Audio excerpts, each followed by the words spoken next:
네, 금쪽 같은 내 인생입니다. 예수님을 모른 채 모범생으로 살아온 저는 남에게 피해를 주지 않아 법 없이도 살 사람이라 착각하며 스스로 의롭게 여겼습니다. 그렇게 교만하니 연애도 잘하지 못하고 회사에서는 동료들에게 사람을 존중하지 않는다는 평가를 받기도 했습니다. 이런 저를 불쌍히 여기신 주님이 교회 공동체로 저를 불러 세례를 받고 믿는 자매와 결혼도 하게 해주셨습니다. 그러면서 저는 예수님의 은혜와 회복을 경험하고 소그룹 리더로 부르심을 받았습니다. 하지만 여전히 변하지 않는 세상 가치관으로 교회 소그룹에서 다른 지체들을 판단하고 정죄했습니다. 또 아내의 실수와 중독을 낱낱이 고발하면서 나는 피해자고 너는 가해자라며 제 억울함만 호소했습니다. 그 결과 소그룹 모임 시간에 아무도 연락이 되지 않고 나오지 않는 사건이 왔고 아내는 마음을 닫고 한마디 상의도 없이 공동체를 떠나게 되었습니다. 저는 이런 일들을 겪은 후에야 내가 옳다고 여긴 것들은 하나님과 무관한 내 판단과 정죄이며 이기적인 교만임을 알게 되었고 이 사건들은 내 삶의 결론임이 인정되었습니다. 하나님은 이런 구제불능인 금그릇 같은 저를 쳐서 등잔대로 만들어 가십니다. 또한 모든 기구를 하나님이 보이신 양식대로 만들라고 명령하십니다.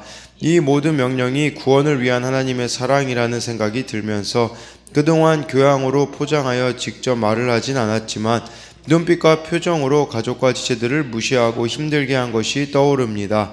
이제는 가지와 줄기를 연결하는 등잔대가 되어 치우침과 모자람 없이 3가지씩 나오게 하되 이쪽 가지들은 가족인 아내와 아이들과 연합하고 저쪽 가지들은 허락하신 지체들과 연합하라고 명령하십니다.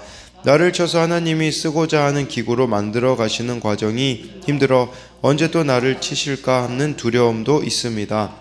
하지만 제 교만을 회개하고 살구꽃 같은 가족과 지체들을 섬기는 받침으로 때로는 불집게와 불똥그릇이 되어 살피라고 하시니 하나님의 명령을 지켜 행하고 싶습니다. 저에게 주신 1달란트를 영혼 구원의 기회로 여기고 하나님의 명령대로 구체적으로 지켜 행하며 말씀으로 앞을 비추는 인생을 살겠습니다.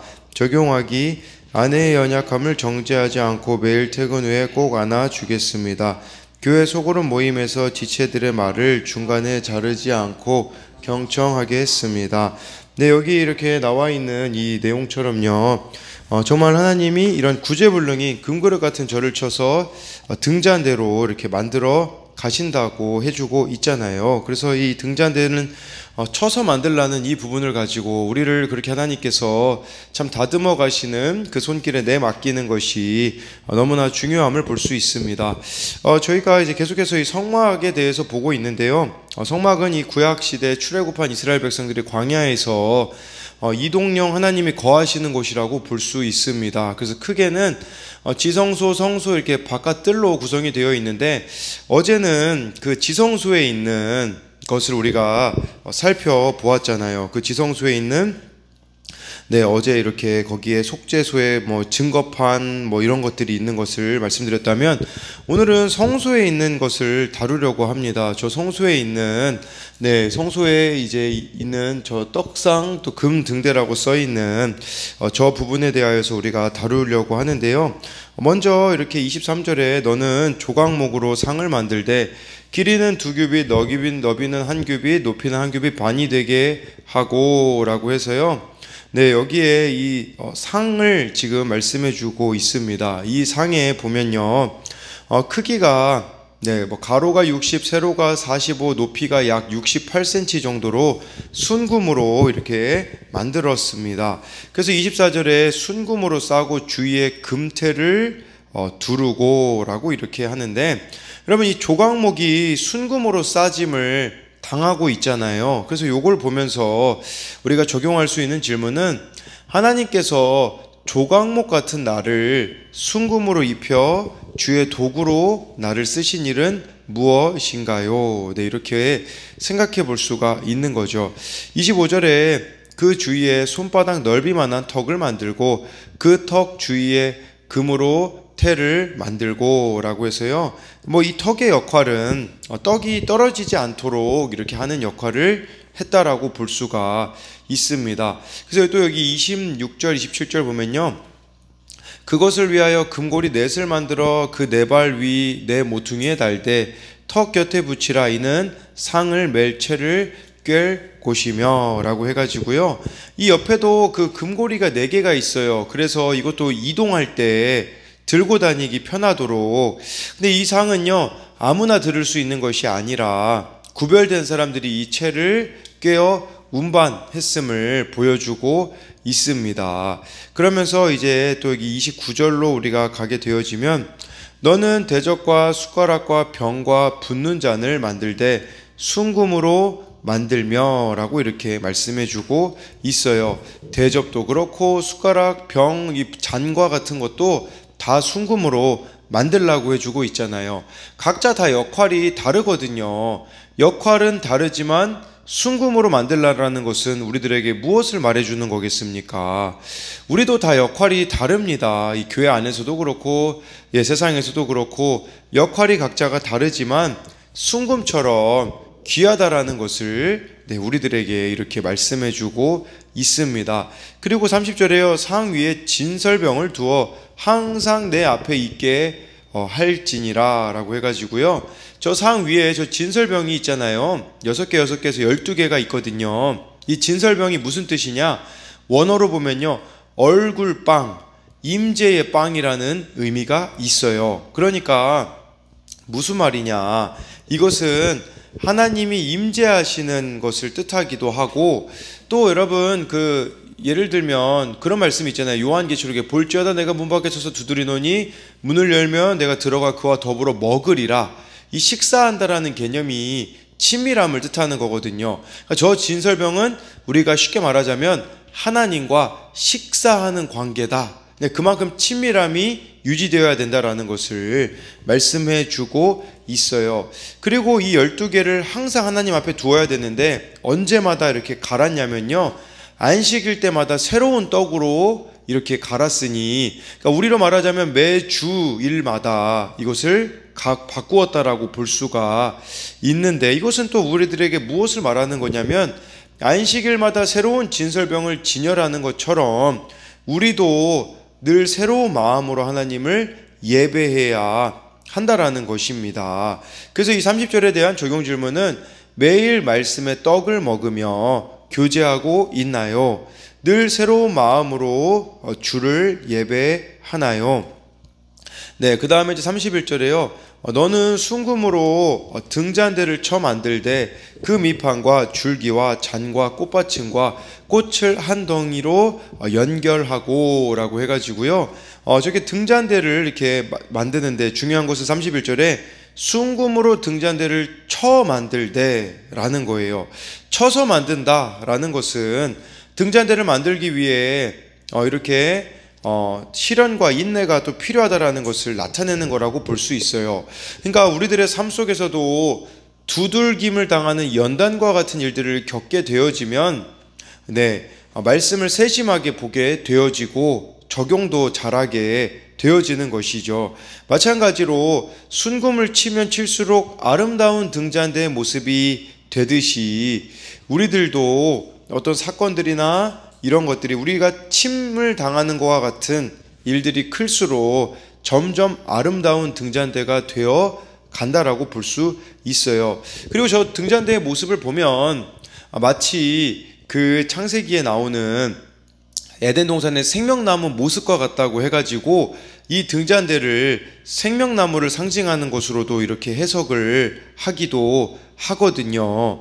그러니까 아담과 하와가 에덴 동산에서 추방된 이후 하나님이 이 땅의 거처로 삼으신 저 성막에 다시 임재해 주심으로 첫 창조 사역과 같이 생명의 번성과 번영이 가능하다라고 주장한다라고 볼 수가 있습니다. 그래서 예수님도 요한복음에 내가 온 것은 양으로 생명을 얻게 하고 더 풍성히 얻게 하는 것이라고 하였듯이 이 등잔대가 그 생명나무의 역할을, 또 예수님이 이 역할을 감당하시는 것이라고 볼 수가 있어요. 그래서 이 31절에 대한 적용 질문은 하나님이 나를 쳐서 연단하시는 사건은 무엇이 있습니까? 그래서 이 등잔대가 이렇게 총 7개로 이렇게 되어 있잖아요. 그래서 이 32절에 보면 세 쪽, 이제 3개는 이제 왼쪽, 또 3개는 오른쪽, 또 가운데 하나가 있으므로 7개가 이렇게 구성이 되어져 있는데, 나중에 요한계시록에 보면요, 이것을 또 교회로 표현을 하기도 합니다. 7교회로 이렇게 표현을 하기도 합니다. 33절에 이쪽까지의 살구꽃 형상 잔색과 꽃받침과 꽃이 있게 하고, 저쪽까지에도 살구꽃 형상과 잔색과 꽃받침 꽃이 있게 하여 등잔대에서 나온 가지 6을 갖게 할지며 라고 해서요, 여기서 제가 좀 언급하고자 하는 것은 살구꽃 형상이에요. 이 살구꽃, 그러니까 여러분 이 등잔대가 아몬드, 이렇게 이 살구꽃 형상이라는 것은 제가 원어로 찾아보니까 무슨 뜻이냐면 깨다, 지켜보다라는 뜻의 동사에서 나왔어요. 그래서 이게 아몬드 나무이고 아몬드 나무 꽃 형상이라고 볼 수 있는데, 그렇다면 이 등잔대의 역할은 무엇이냐? 겨울잠을 깨우고 봄을 알리는 그 역할을 하는 나무가 아몬드 나무인데, 아몬드 나무 꽃이에요. 우리나라 말로는 살구꽃이라고 하지만 원어로 봤을 땐 아몬드 나무 꽃이라는 뜻인데, 그것으로 등잔대를 꾸미라고 한 것은 등잔대가 깨우는 역할을 하거나 깨어있는 존재가 되어야 된다라는 의미가 있는 거예요. 그래서 33절에 대한 적용 질문은 나는 말씀과 기도로 깨어 있습니까? 그리하여 다른 이들도 깨우는 역할을 감당하고 있습니까? 해서요, 쭉 넘어가서 이제 37절로 넘어가게 되어지면요, 등잔 7을 만들어 그 위에 두어 앞을 비추게 하며 라고 해서요, 이 등잔대의 역할이 무엇이, 또 저 진설병을 비추는 거예요. 제가 이렇게 이미지로 이렇게 해놨는데, 저 불이 비춰짐으로써 진설병에 있는 떡과 그것들을 다 비추는 역할들을 하는 것이죠.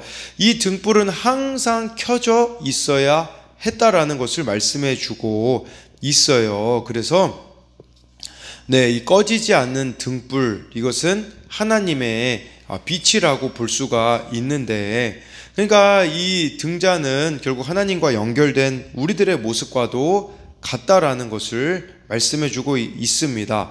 그래서 성령의 등불로 이렇게 늘 우리가 비추어야 한다라는 의미도 있겠고요. 또 이 등잔대의 등불, 이 불빛은요, 맞은편에 있는 진설병을 제가 비춘다고 말씀을 드렸잖아요. 하나님의 백성이 이 영의 양식인 진설병을 먹을 때에 빛이 비추어져야 되는데 바로 성령의 빛이라는 거예요. 그래서 이 등잔대의 불빛은 성령의 빛을 의미하는데, 이것은 이제 우리들에게 어떻게 해석이 되어질 수 있냐면요, 성령님이 빛을 비추어 주셔야 말씀이, 저 진설병이 또 말씀을 뜻하기도 하거든요, 말씀이 이해되고 적용될 수 있다라는 것이에요. 그러니까 여러분들이 늘 성령의 도우심을 이렇게 구하며 살아갈 때에 이 말씀의 빛이, 이 말씀이 우리들에게 이해되어지고 적용되어질 수 있다라는 것을 말씀드리는 겁니다. 그래서요, 이 37절에 대한 적용 질문은 매일 말씀과 기도로 주님을 만나며 또 주위 사람들에게 예수님의 빛을 전하고 있습니까? 38절 이제 보게 되어지면요, 그 불집게와 불똥그릇 또 순금으로 만들지니, 39절에 등잔대와 이 모든 기구를 순금 1달란트로 만들되, 40절에 너는 삼과 이 산에서 내게 보인 양식대로 할지니라. 이 불집게와 불똥그릇의 역할은 무엇이냐면, 아까 그 등잔대 있잖아요. 그 등불이 항상 꺼지면 안 됐거든요. 그래서 그 등잔대가 꺼지지 않게 하기 위해서 감람류도 마르지 않게 채우고, 새 심지도 계속 두어야 되고, 타고 남은 찌꺼기도 치워야 되는데, 그때 필요한 게 바로 이 불집게와 불똥 그릇이었어요. 비록 등잔대처럼 주목을 받을 수는 없지만, 등잔대 역할에서 이 역할을 해줘야지만 등불이 꺼지지 않고 타오를 수가 있다라는 것이겠죠. 그리고 이 등잔대도요, 39절에 보면요, 순금으로 이렇게 만들어졌습니다. 이것은 우리들에게 무엇을 말하는 거겠습니까? 우리들에게는요, 순금보다 귀한 말씀으로 우리 모두가 다 살아났으니 등잔 대처럼 주목을 받지 못한다고 해도 사소한 일에도 사소해 보이는 역할에도 충실해야 함을 말씀해 주고 있는 거예요.